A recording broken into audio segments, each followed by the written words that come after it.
బట్టిచెరుకూరు మండలం ముట్లూరు గ్రామంలోని జిల్లా పరిషత్ హైస్కూల్ కు విద్యార్థులు రావడానికి బస్సు సౌకర్యం లేక ఆటోలో ఇబ్బందులు పడుతున్నామంటూ స్థానిక ఎమ్మెల్యేకి అర్జీ పెట్టడం జరిగింది. స్పందించిన ప్రతిపాడు శాసనసభ్యులు బుల్ల రామాంజనేయులు వెంటనే ఆర్టీసీ వారితో మాట్లాడి ముట్లూరుకు బస్సు ఏర్పాటు చేయడం జరిగింది. అందుకుగాను పాఠశాల ఉపాధ్యాయులు విద్యార్థులు రామాంజనేయులకి ప్రత్యేక ధన్యవాదాలు తెలియజేశారు. లాస్ట్ ఇయర్ అంతా మేము తీవ్ర ప్రయత్నాలు చేశాము బస్సు ఏర్పాటు చేయమని, కానీ ఎలాంటి ఫలితం లేదు. కానీ ఈ సంవత్సరం స్టార్టింగ్లోనే ఎమ్మెల్యే గారికి ఒక లెటర్ పెట్టగానే వెంటనే మాకు బస్సు ఏర్పాటు చేశారు. మా పత్తిపాడు ఎమ్మెల్యే గారు అయినటువంటి ఊర్ల రామాంజనేయులు గారికి మా స్కూల్ తరఫున, మా విద్యార్థుల తరఫున కృతజ్ఞతలు తెలియజేస్తున్నాం.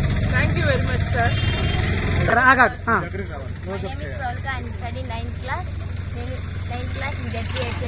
నేను కోయిల్మూరు నుంచి ముట్లూరు చదువుకోవడానికి వస్తున్నాను. మాకు స్కూల్కి రావడానికి టయానికి స్కూల్ బస్సులు లేవు.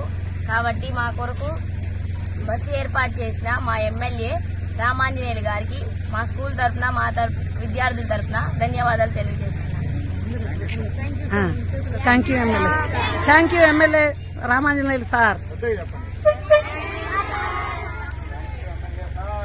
Thank you MLA.